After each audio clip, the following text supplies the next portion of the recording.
নমস্কার বন্ধুরা, recipes with সানভিকাতে সবাইকে স্বাগত জানাই। আশা করি আপনারা ভালো আছেন, সুস্থ আছেন। আজকে আমি আপনাদের সাথে শেয়ার করতে আসলাম বাটা মাছের সুন্দর একটা রেসিপি, গাঁটি কচু দিয়ে বাটা মাছের ঝোল, যেটা গরম গরম ভাতের সাথে দারুণ লাগে খেতে। আপনারা এই রেসিপিটা আমি যেমন করে করছি এইভাবে করে প্লিজ একবার করে খেয়ে দেখবেন, খুব সুন্দর হয়। আপনারা তো বাটা মাছ অনেকভাবে করে খেয়ে দেখেছেন, কিন্তু আমি যেমন করে করছি এইভাবে করে একবার খেয়ে দেখবেন, খুব ভালো হয় খেতে। তো রেসিপিতে আপনারা শেষ পর্যন্ত থাকুন এবং দেখুন কেমন করে করছি। আসুন তাহলে রেসিপিটি শুরু করি। বাটা মাছ এখানে আমি পরিষ্কার করে ধুয়ে নিয়েছি, তার মধ্যে আমি নুন হলুদ মাখিয়ে নিচ্ছি। ভালো করে নুন হলুদ মাখিয়ে নিতে হবে বাটা মাছে। আমি মাখিয়ে রাখলাম।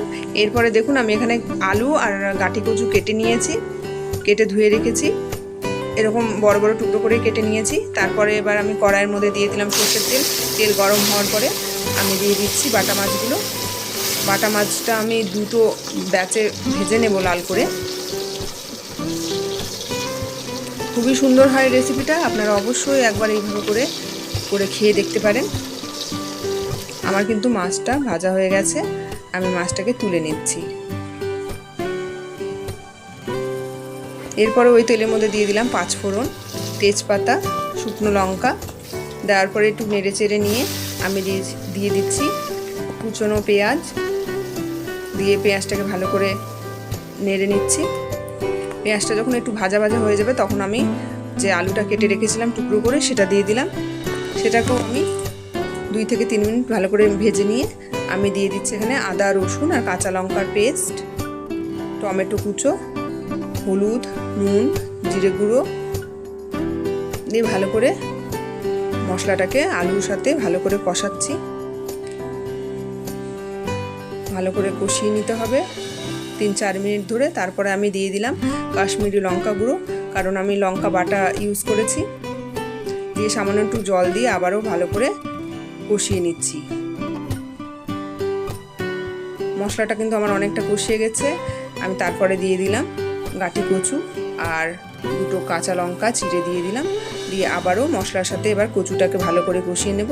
আমি আলুটাকে প্রথমে এই জন্যই কষিয়েছি যাতে আলুটা সেদ্ধ হয়ে যায়। আলুটা সেদ্ধ হতে একটু টাইম লাগে, তাই আগে করেছি। তারপরে ভালো করে কষিয়ে নেওয়ার পরে একটু সামান্য জল দিয়ে দিলাম। জল দিয়ে আবারও ভালো করে কচু আর আলুটাকে কষিয়ে নিচ্ছি মশলার সাথে। আমি একটা কচু এরকম এই যে খুন্তির সাহায্যে কেটে দেখলাম, খুব সুন্দর সেদ্ধ হয়ে গেছে। আমার মশলাও কষানো হয়ে গেছে। এবার আমি পরিমাণ মতো জল দিয়ে দিচ্ছি। জল দিয়ে নাড়াচাড়া করে নিয়ে আমি ঢেকে রেখে দিলাম 10 মিনিট মতো।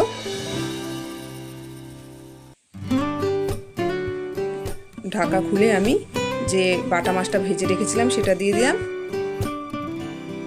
দারুণ হয় রেসিপিটা, আপনারা অবশ্যই ট্রাই করবেন। আর আমার এই রেসিপিটা যদি আপনাদের ভালো লেগে থাকে প্লিজ একটা লাইক শেয়ার করবেন, কমেন্ট করবেন, আমার পাশে থাকবেন।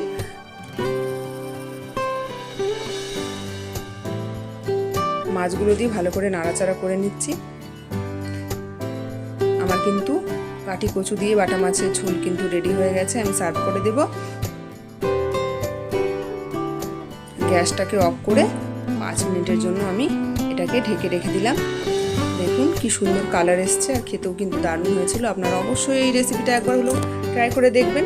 আর যারা নতুন বন্ধু আছেন এখনও আমার চ্যানেলটিকে সাবস্ক্রাইব করেননি, প্লিজ আমার চ্যানেলটিকে সাবস্ক্রাইব করে আমার পাশে থাকবেন।